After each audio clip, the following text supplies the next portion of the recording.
word-to-word translation by Divine Grace Bhaktivedanta Swami Srila Prabhupada ki Jai. Munaya, O sages, sadhu, this is relevant. Pristaha, questioned. Aham, myself. Bhavabdihi, by all of you. Loka, the world.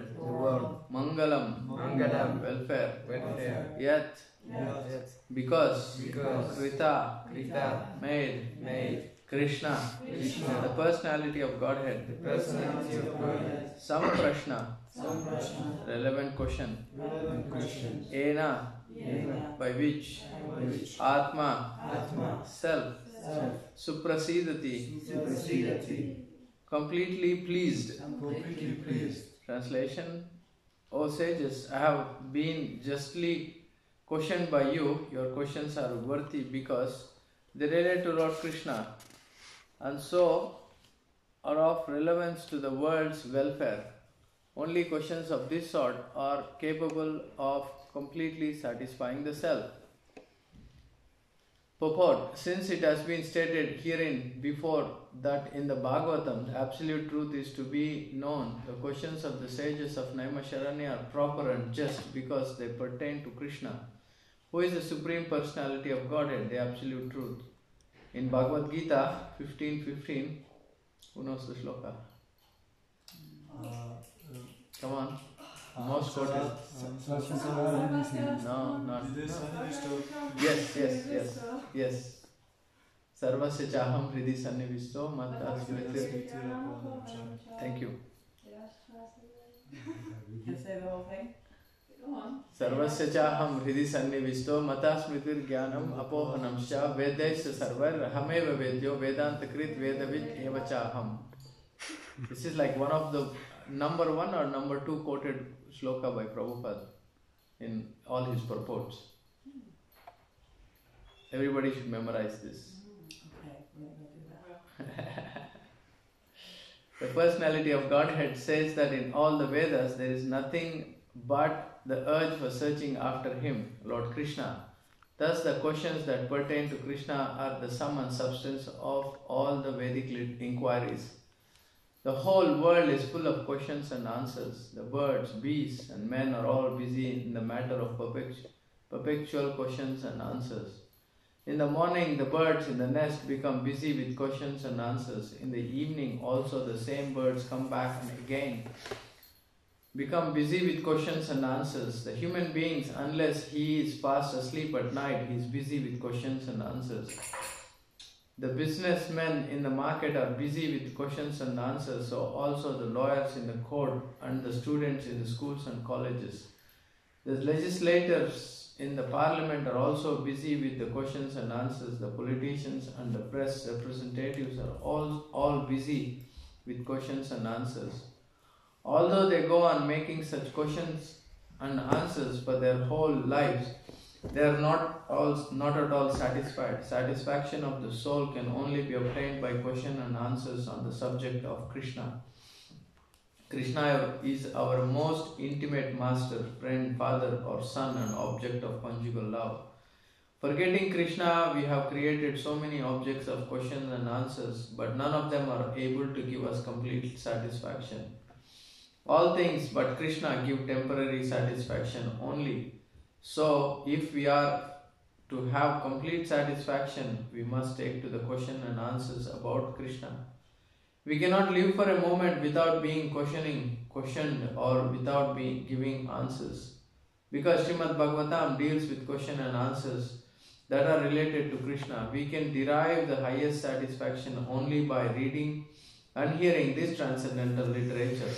One should learn the Srimad Bhagavatam and make an all-around solution to all problems pertaining to social, political and religious matters. Srimad Bhagavatam and Krishna are the sum total of all things.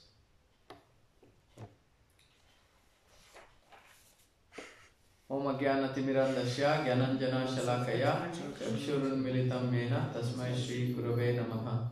Shri Chaitanya Manobishtam Sthapitam Yena Bhutale Swayam Rupa Kadamayam Dadati Swapadantikam Vandeham Shri Guru Shri Yuta Padakamalam Shri Guru Vaishnavamscha Shri Rupam Sakrajatam Sahagana Raghunatam Vitam Tam Sajivam Sadvaitam Savadutam Parijana Saitam Krishna Chaitanya Devam Shri Radha Krishna Padan Sahagana Lalita Shri Vishakan Vitamscha He Krishna Karuna Sindhu Dina Bandhu Jagatpate Gopesha Gopika Kanta Radha Kanta Namostute Tapta Kanchana Gaurangi Radhe Vrindavaneshwari Rishabhanu Sute Devi Pranamami Hari Priye Uhancha Kalpa Tarubhyasya Kripa Sindhubhya Evacha Patitana Pavanebhyo Vaishnavebhyo Namo Namaha Jai Shri Krishna Chaitanya Prabhu Nityananda Shri Advaita Gadadhara Shivasadi Gaura Bhakta Vrinda Hare Krishna Krishna Krishna Hare Hare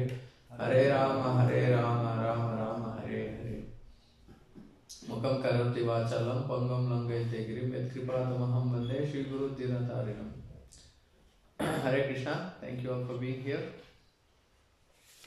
I would like to seek the blessings of the senior devotees that I could speak some Srimad Bhagavatam realizations, that I can purify myself and we can share what Prabhupada has given us through his books. So now we are at Naimisharanya. There is inquiry between the sages. How many of them were there? 10,000. Quite a few of them. And Suta Goswami is the son of who? Ramharshana Suta. So he heard Srimad Bhagavatam from Shukadev Goswami. He was in that where Shukadev Goswami was explaining the whole Bhagavatam to Maharaj Parikshit. So Suta Goswami was also in that assembly. All the prominent sages during that time personally came, including Narad Muni, Vyasadeva. Everybody came to hear the nectarian pastimes of Lord Krishna being recited by Shukadev Goswami. I was reading a class given, I think Prabhupada gave like 4 or 5 classes on this same sloka in different places. And you can see all of them are so different. Only Prabhupada can do that. You know, in the same subject matter, he can give a lot of information. Even like the purport is different, his class is different. You could see he's also representing, he gave a class for a Christian missionary. This is the one I kind of read. He spoke about Dharma, he spoke about Jnana. I can quickly go through what he says before I share some of the realizations. It's very nice how Prabhupada kind of relates to him, relates to the people there. He addresses them saying, ladies and gentlemen, welcome, thank you for being here. It's relevant how Prabhupada kind of relate to people, and even the class is related to Radha Govinda Madhav ki, Krishna Balaram ki, Gaur Nitai ki jai.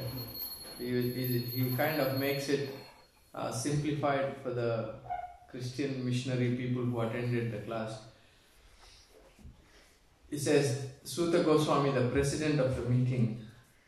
In that meeting, many learned scholars, Brahmanas, they assembled to discuss about Krishna. The question was that after departure of Krishna from this planet, Dharma and Jnana. Dharma means religious principles and Jnana means knowledge. These two things, who has taken care of them, Dharma, Jnana, Divihi, Saha. Who knows this shloka? Krishna Swadamo Bhagata Dharma Jnana Divi Saha. It says that when Krishna left the planet Earth, he also took with him Dharma and Jnana with him. But he leaves what he leaves behind? Srimad Bhagavatam. Yeah. So from this Srimad Bhagavatam, it says that the shloka says that it is going to be the light which is going to show us the way back to Krishna, to the spiritual world. The amazing how Prabhupada, like from a shloka, he he quotes like different lines in relevance to what he says. If you study from Prabhupada book, it's kind of like quite deep. The meaning of dharma translated in English is not adequate. Dharma means which cannot be given up. The so-called dharma, religion, suppose I'm Hindu and somebody is Christian, this is called faith. The dictionary meaning is religion, is faith. So faith can be changed. I believe in Christian religion, so it can be changed next day. I accept Hindu religion or Muslim religion, but actually dharma cannot be changed. The example is given just like the water. The characteristic of water is liquidity. So you cannot change this quality of water, liquidity. Similarly, stone is solid. You cannot change the quality of solid.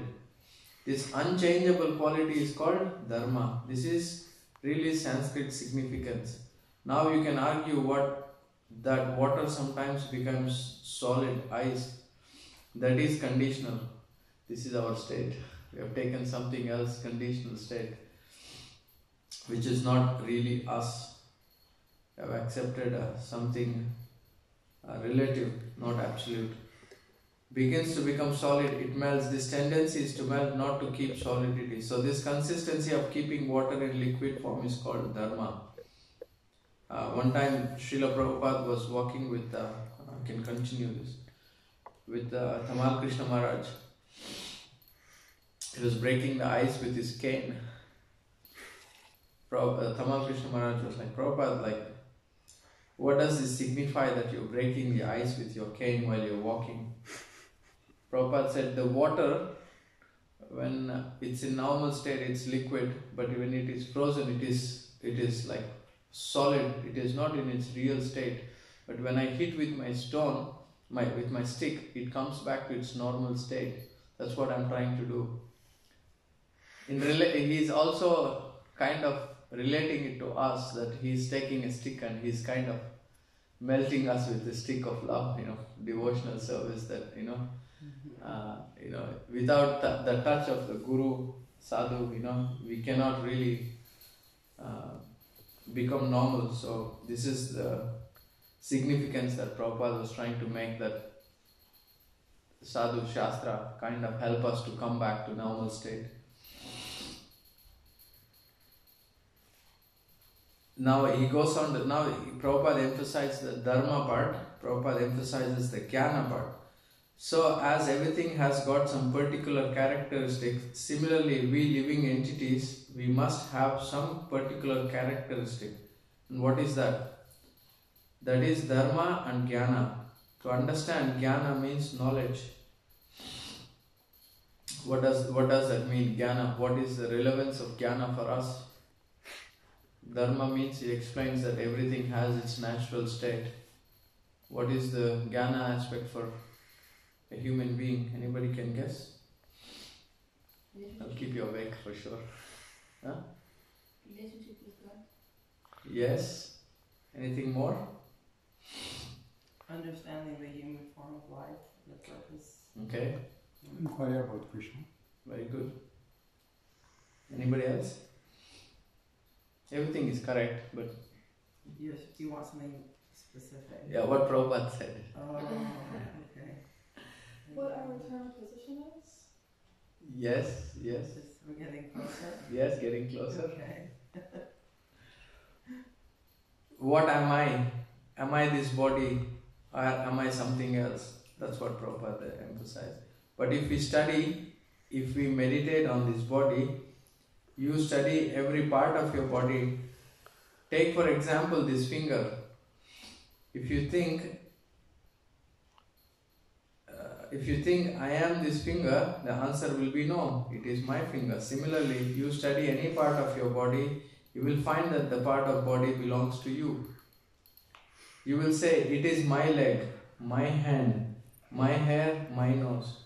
So many things, my. Then there is the I, that is called jnana. It's amazing how Prabhupada divides it. That is knowledge, everything is mine, but where I am.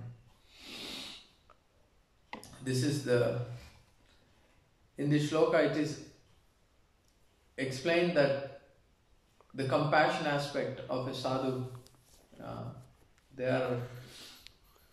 the sages are inquiring not just for themselves, but they are inquiring for the entire humanity.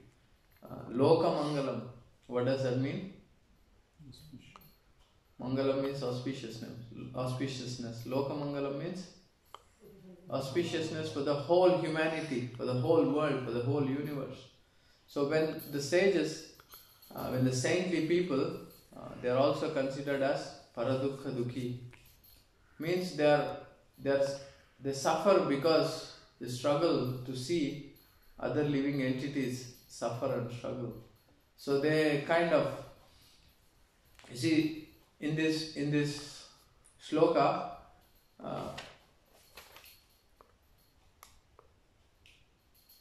the relevance of Krishna consciousness is there, the aspect of compassion is there, and the aspect of how we all can come together and learn this knowledge aspect is there. And compassion is one of the qualities of the sadhus. They are, from the third canto, when Mother Devahuti is asking Lord Kapiladev about what are the qualities of a sadhu, that's where he quotes Titikshva, Karunika, Suhridam, Sarvadehinam. Titikshva is very tolerant.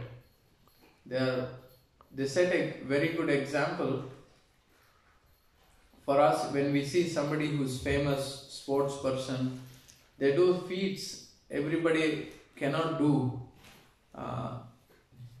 Famous footballer or famous singer, they get the fame because they are one step above of all the conditioned souls.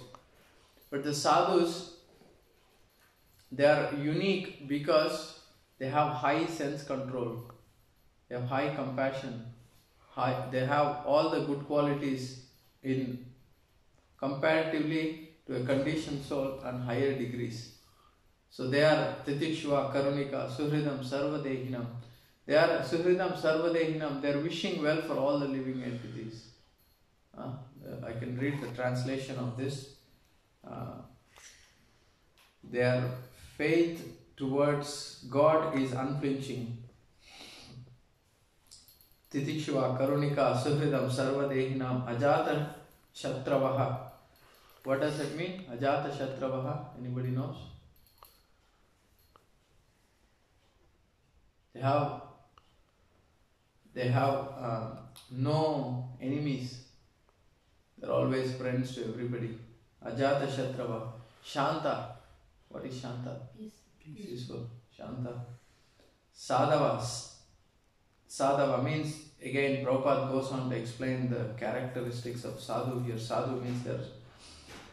Prabhupada emphasizes sadhu means not one who grows his beard long or who goes door to door begging.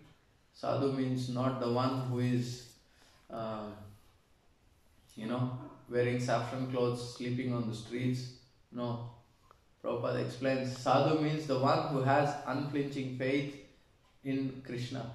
Krishna is my protector. When we are disturbed, when we don't get what we want, when life doesn't go the way it should be going as we planned, we go and give sauce to Krishna sometimes. Why are you doing this to me? Don't you know my plan? Can't you amend your plans in relation to my plans? But Srimad Bhagavatam is full of stories where when Draupadi was in her kingdom, was she planning that she's going to be dragged out of her palace and thrown in front of an assembly trying to disrobe her? But she didn't give up her faith to Krishna. Her only shelter was Krishna. Hey Krishna, Govinda, Hare Murari, He Nath Narayana Vasudeva. She was only... Even Krishna tested her there. Krishna was also not giving in. At the end, I think when the pastime was winding up of Krishna on planet Earth, she asked Krishna, why didn't you come quickly, you delayed there, Krishna, why did you do that? Krishna explains that, you remember you're taking shelter of your husbands, you took shelter of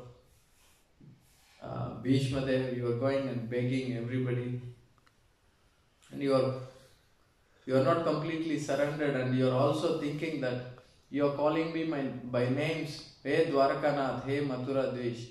So I was also testing you, how long you going to take shelter of your husband. So I was also going to Mathura because you called me Mathuranath. I was going to Dwarka. By the time all your prayers were over and your hands were up, Dushashan was disturbing you. Said, this is the time I should come, and then I could see you took full shelter of me. So yeah, this is... But sadhus, they take full shelter of Krishna. Somebody asked Prabhupada, when you chant Hare Krishna, what do you feel? Prabhupada said, I feel fearless. This is somebody like full surrender, full compassion. Not an ordinary living entity can have this. So Prabhupada sets highest example for us. Somebody asked Prabhupada, I think this was at the end when Prabhupada was leaving his body. They were in Varanasi, I think. Some group who were distributing food, medicine, some charity philanthropy group. They were challenging Prabhupada, saying that, why you are not starting food camps and medicines distribution? Prabhupada said, what do they know about compassion? They are just blowing on the bubble. Like when you have, when you burn yourself, blowing the bubble is not going to help. Prabhupada said you have to do an operation. You have to cut it open, do the needful. It is painful, but that's the best way to cure it. And Prabhupada was also Ramai Swami says this story that Prabhupada was sitting in a car, 6 a.m. going to the airport or something like that. Prabhupada saw, in Australia, Radha comes from Australia, everything is long distance. Even I used to drive to go to work for like 1 hour or something like that. Everything is long distance. And Prabhupada saw a 6 a.m. traffic jam. Prabhupada said, why there is traffic jam at 6 a.m.? They're all going to work, Prabhupada said, they drive for like 2 hours, come back home for 2 hours, and they work for like 10 hours. What kind of life is this? And then tears started to flow from Prabhupada's eyes. It's the fact that people were just working without any goal of spirituality in life, Yeah, this is last one, Sadhu Bhushanaha. What does that mean? Sadhu Bhushanaha. He said, Sadhava, we kind of covered Titikshua, Karunika, Suhridam, Sarvadehinam, Ajata Shatravaha, Shanta, Sadhava, Sadhu Bhushana. This is, I give you a hint, Prahlad Maharaj quotes this. Prahlad Maharaj says... Who is serving the Jews? No. Prahlad Maharaj says, when we follow the Vaishnava etiquette, it is our ornament, Sadhu Bhushanaha. Bhushana means like jewel. In here, Prabhupada explains that it is all these qualities we just discussed for a sadhu, they are sublime, they are like in the highest degree. All the characteristics of charity, being kind, being compassionate. So compassionate for the living entities is also something that sadhus imbibe. From Chaitanya Charitamrita, can we recall anybody who had the highest compassion? Vasudev Dutt, Nityananda of course, but compassion, when we talk about compassion, we talk about Vasudev Dutt. What was he doing? Anybody can recall the story of Vasudev Dutt?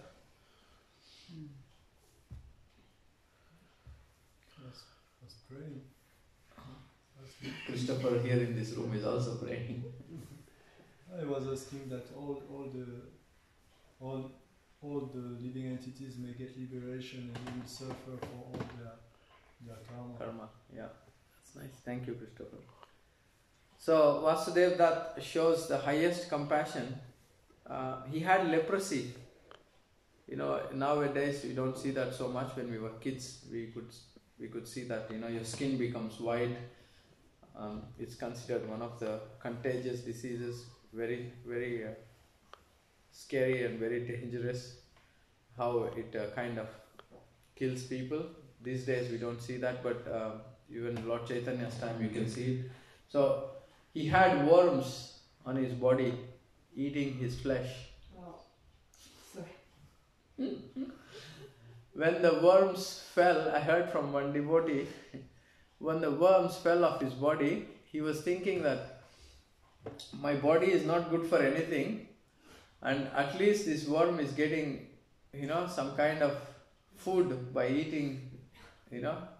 He was taking the worm back and putting it back on his body. Compassion levels.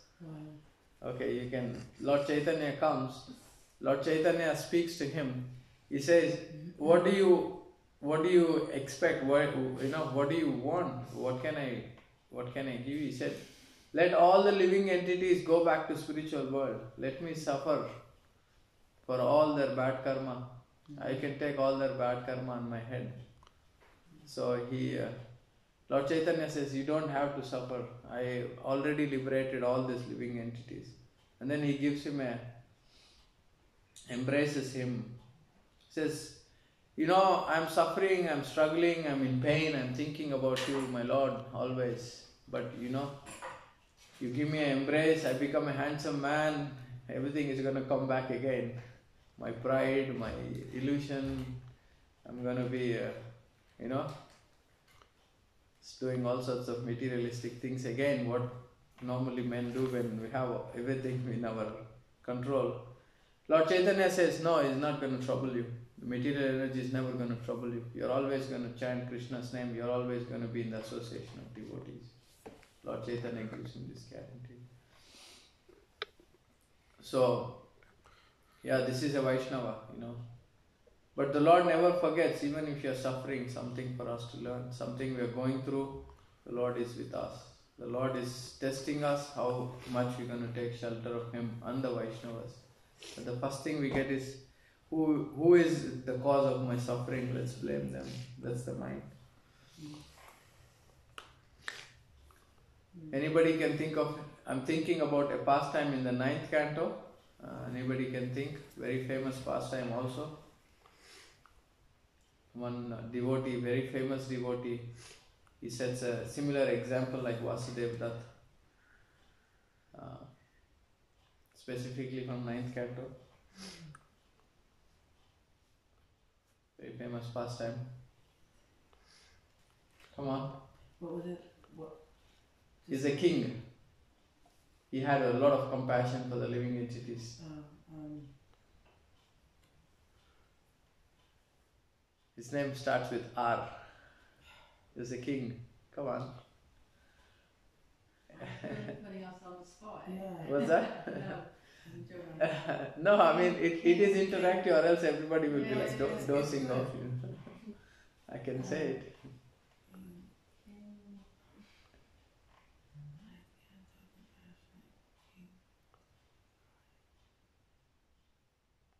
Come on, everybody has. Another clue. We don't know. Well, somewhere in the subconscious. I'm sure they It's When told there. you say it, we all go, ah. I'm sure they told us about it when we were kids, but King Rantideva. He was very famous. He did a fast for 48 days. what's his name? Rantideva. Never heard of her. Never heard of him? Rantideva. Rantideva. He's very famous in the 9th canto, 6th chapter, no, 7th chapter, something like that. He was fasting for 48 days. He was a king. His mission, his whole family was also fasting with him. He was whatever he was setting a very good example in his kingdom. He was not enjoying the opulence of the kingdom. Whatever he was getting, like a mendicant, he was living. He was satisfied with. And then one time he decides, for the welfare of his kingdom, he goes on a 48 days fast. And then, we can put ourselves in the story. Let's see how we progress. On the day of Janmashtami, we are fasting till midnight, right? Everybody got prasad, everybody got ekadashi or kachoris or samosas or whatever, gulabs, rasgullas. No, just visualize yourself. Everybody got prasad except you. The whole New Mayapur devotees, guess, everybody got except one person, that's you. How will you feel? You want to go and talk to somebody. Angry. It's called hangry, Radha. You want to really express yourself in a very... I get into that situation when I'm serving prasad, there is 20 devotees and there is enough prasad for 2 devotees. It's like, who cooked the feast? I want to see the guy. So yeah, this is definitely something that we can always reflect. We didn't get enough prasad. What do we do now? But Krishna, you have a plan. I'll tell you one story in relation to Srila Prabhupada. It was Janmashtami night. Srila Prabhupada was in New Vrindavan.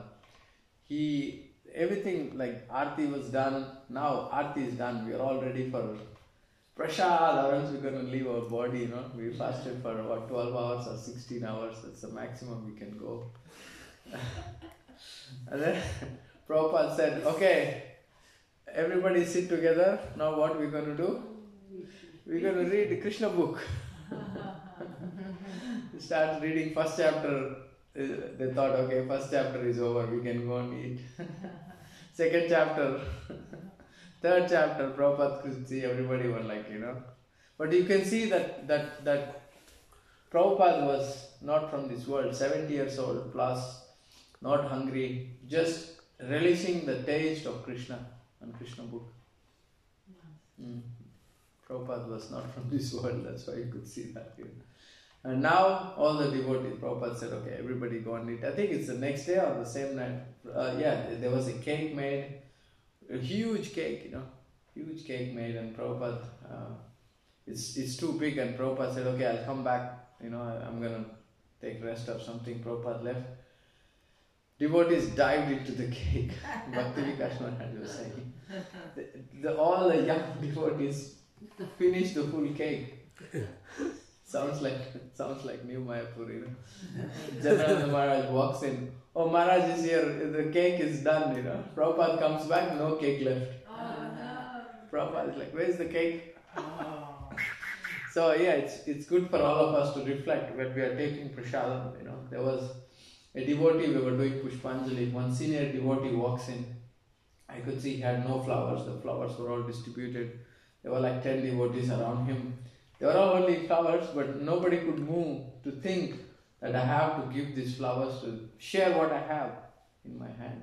This is good for us to reflect. When we are about to take prasad, look around. Did somebody missed out? Is anybody, still hungry? It's good for us to practice. We may not do it every day, but we can try to do this. I was about to take Prabhupada's Vyasa Puja feast. I thought, okay, I know there will be some souls in the kitchen still cooking or cleaning, or I came downstairs, saw Dayanidhi Prabhu washing pots. I said, did you get prasad? He said, no. I said, Radharaman, you cooked feast, did you get prasad? He said, no. I said, let's go and eat together. So when we kind of go to this, to see our friends, our seniors, our gurus, become our priority in life, or else we are always being prioritizing me, my tongue, my cake, my juice. It's like, Prabhu, I didn't get my cake, Prabhu. You're gonna starve to death. You get 16-course menu there. It's such a simple example we can try. Let's think. Oh, we are ready to eat. Is anybody in this temple still hungry? Makes such a big difference in our spiritual life. I was thinking one Gaur Purnima festival, I think it was last year. Again, our special devotee Mayapur Chandra cooks like unlimited varieties. Quantities is always a question mark, Sikshastakam Prabhu, myself, we all jumped in, okay, let's manage somehow, So we distributed everybody, everything, done, everybody is satisfied. There was 2 plates made, one for my wife and myself. Okay, everybody has got plates. Me and my wife can take prasad, And then I go back to see whether my plates are there. Somebody stole them. I was like, okay, I was thinking I'm going to be angry now, I'm going to give sauce to somebody. But it was so satisfying, trust me, I was peaceful. I was like, okay, Krishna, if this is what you want me to get as a reward, gopis you were always testing them. Thank you, I will be, you always get something, so yesterday I went upstairs, there was something to eat, but yeah, it's always satisfying, trust me, we can always try. That's why young devotees, I emphasize, serve prasad, serve the Vaishnavas. Yeah. Or else we just want to keep eating, we will be eating all our life. It doesn't even make any significance to our being, We should, this is the age, 20, 25, 30, we can try to do this kind of, test our body, give austerity. Austerity is what Brahmanas are made up of. Not that I'll eat, like South Indian Brahmanas grow a big belly, it's not pleasing to Krishna, But imagine that you make, Gopaswami Prabhu was sick, I knew it's going to make him so happy, somebody takes him a plate. I just took a plate for him. He was really sick. But I could see that happiness they get. Just think about it, on a festival day, we make sure everybody has eaten. As I said, in New Mayapur, I never heard anybody dying out of starvation. But we all are starving for the love of each other, starving for that love of Krishna. But Krishna is giving us unlimitedly back when we sacrifice our plate or our own needs for others' devotees. So it's not that only in the books. Srimad Bhagavatam is full of such stories, but it is not relevant to my life. No, we have to make it. You look at Jananand Maharaj, on any festival day, until devotees eat, he doesn't eat. So we can really relate this to our lives. Krishna consciousness is not just in the books. I see some devotees coming for 20, 30 years. Where is my plate? Where is my cake? Yeah, we can be like this, but Devaki Mataji was telling me that, spiritual life means when we go there, we have made all our plans, we have everything ready, but Krishna's flute calls us and we sacrifice what we made plan for. This is spiritual world.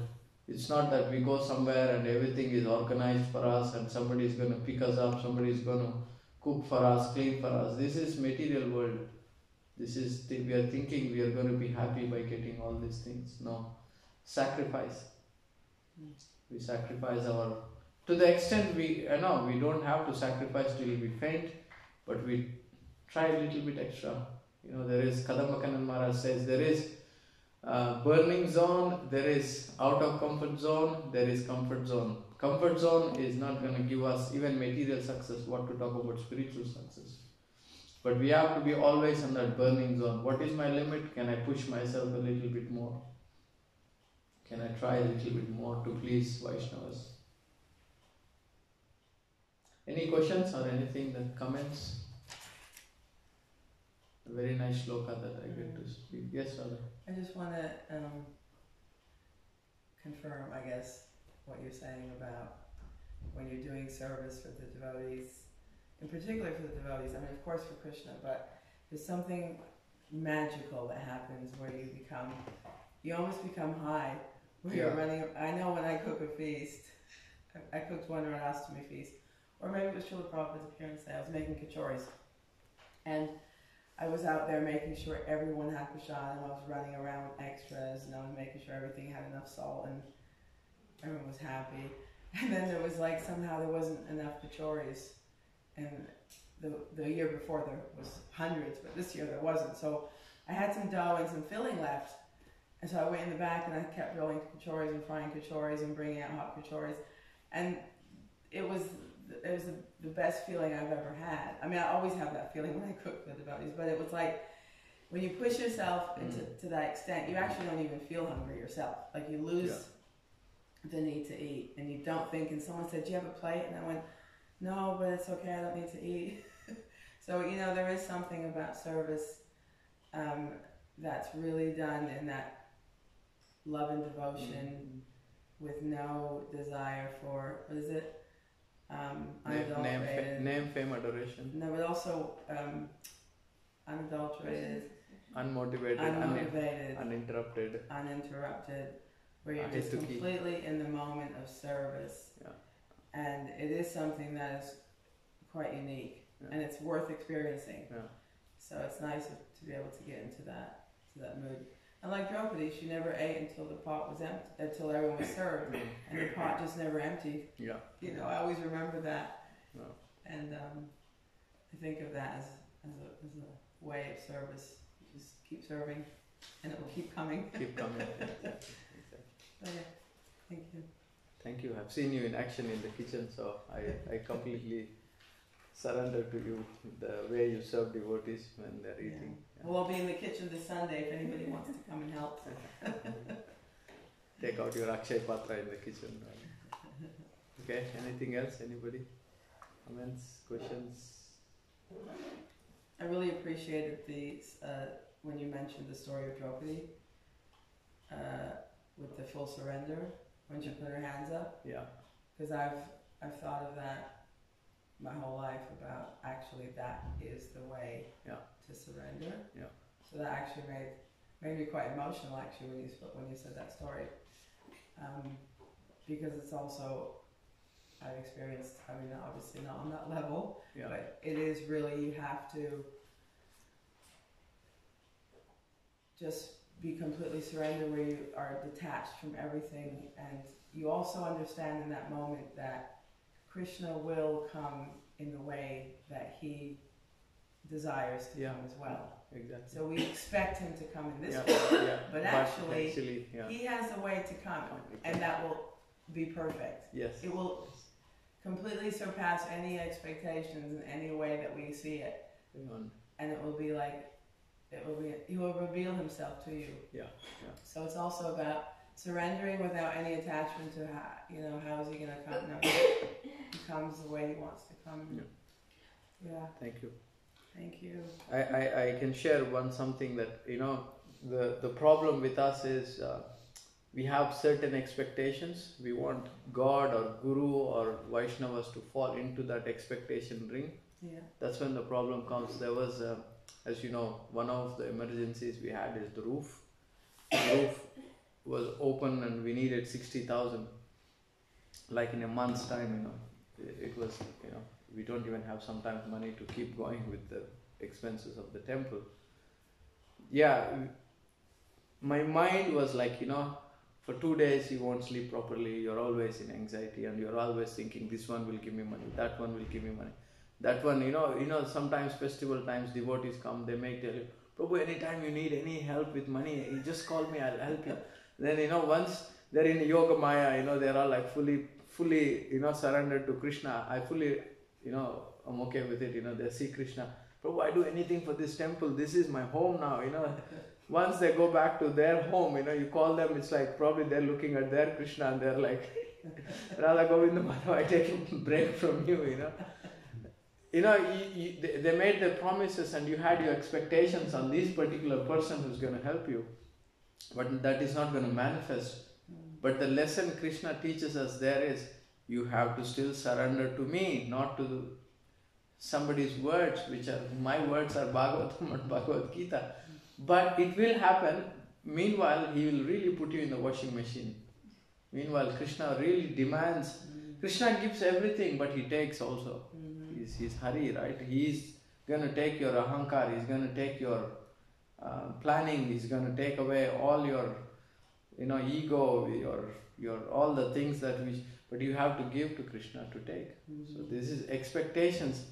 That's when you're like, you promised me, you don't give me, this is how the mind goes. But wait a minute, okay, he doesn't want to give anymore, that's fine. He wanted to please us, but he couldn't do it, fine. Krishna, I know you have a different plan. Krishna, I know I have to surrender to your plan, not that everybody has to surrender to my plan. It's amazing how Krishna reveals himself. Just like this Draupadi story.